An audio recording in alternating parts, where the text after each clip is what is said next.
छिंदवाड़ा जहरीले cough syrup कांड में आज मुख्यमंत्री मोहन यादव ने फिर कहा कि इस घटना का उनको बहुत गहरा दुख है कि बड़ी कोशिशों के बाद भी प्रदेश के मासूम बच्चों को बचाया ना जा सका। उन्होंने कहा कि जहरीले सिरप बनाने वाली फैक्ट्री के मालिकों पर आपराधिक मुकदमा दर्ज होगा। साथ ही नागपुर में इलाज करवा रहे बच्चों की सलामती की पूरी कोशिश सरकार कर रही है। उधर बच्चों को खोने वाले परिवारों से मिलने आज स्वास्थ्य मंत्री राजेंद्र शुक्ला छिंदवाड़ा पहुंचे, स्थिति की समीक्षा की। क्या कुछ होता रहा इस एपिसोड में, इस रिपोर्ट में देखिए। छिंदवाड़ा में बच्चों को दी गई जहरीले कफ सिरप से मौत का आंकड़ा बढ़ता जा रहा है।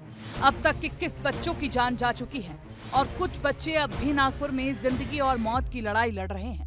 पहली मौत सितंबर में हुई थी और अक्टूबर के शुरुआती दिनों में मासूमों की मौत का आंकड़ा 20 पार कर गया।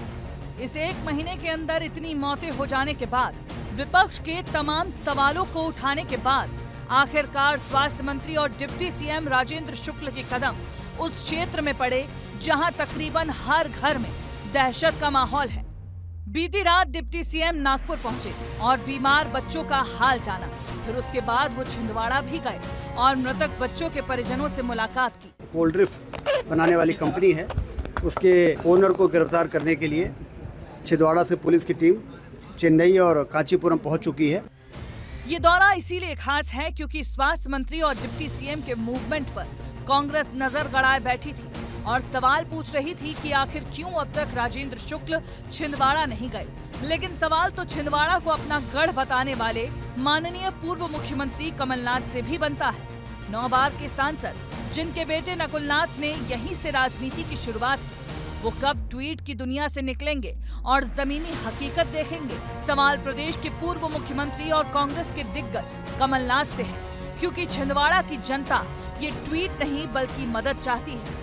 कांग्रेस अगर अपने गिरेबान में झांके तो शायद समझ आए कि मासूमों की मौत पर सियासत नहीं, संवेदना होनी चाहिए।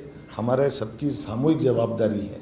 मैं अपने पक्ष के लोगों से भी और प्रतिपक्ष के लोगों से भी कहना चाहता हूं कि चुनाव तो 5 साल बाद आता है, लेकिन चुनाव के बीच में हमारी परस्पर समझ भी बढ़ी रहे, सहानुभूति भी रहे। बहरहाल माननीयों के दौरे और आरोप प्रत्यारोप अपनी जगह है। सिरप कांड पर एक्शन की बात करें तो एसआईटी की टीम तमिलनाडु पहुंच चुकी है। कोल्ड ड्रिंक कफ सिरप बनाने वाली फैक्ट्री को सील कर दिया गया है। कंपनी के मालिक की धरपकड़ तेज हो चुकी है। वहीं एमपी की बात करें तो ड्रग्स विभाग की छापेमार कार्रवाई की जा रही है। इंदौर और उज्जैन में मेडिकल स्टोर्स पर छापेमार कार्रवाई की गई।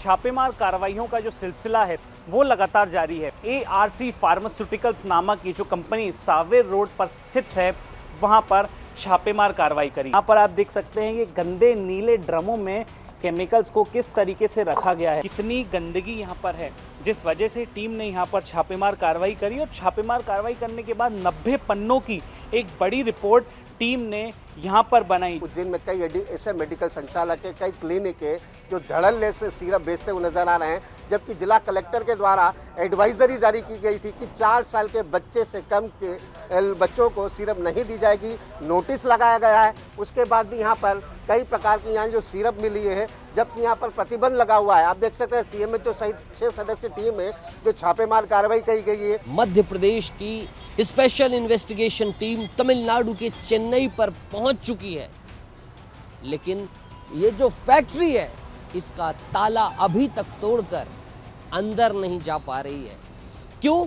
क्योंकि तमिलनाडु का ड्रग डिपार्टमेंट कोऑपरेट नहीं कर रहा, हीला हवाली कर रहा है, कागजों में उलझा कर रख रहा है। जगह जगह जांच हो रही है ताकि कोई प्रतिबंधित सिरप बाजार में न बिके। लेकिन सवाल अब भी बरकरार है कि आखिर जो बच्चे नागपुर में भर्ती हैं उनका क्या नागपुर से कोई अच्छी खबर मिलेगी या फिर मासूमों की मौत का आंकड़ा और बढ़ेगा? ब्यूरो रिपोर्ट, विस्तार न्यूज। जहरीला कफ सिरप कांड ने गहरे जख्म दिए हैं, मारे गए 21 बच्चों के परिजनों और सरकार को भी। अब बेहतर यही होगा कि जहरीली दवा बनाने वाली कंपनी के लोग और प्रदेश में दवाओं की निगरानी करने वाले अधिकारी सख्त सजा पाएं, ऐसी सरकार व्यवस्था करे। साथ ही ऐसे मौकों पर भी त्वरित कार्रवाई हो, उसकी SOP भी बने, जिससे फिर कभी ऐसा हादसा दोबारा ना हो और सरकार को कभी ऐसा नीचा ना देखना पड़े।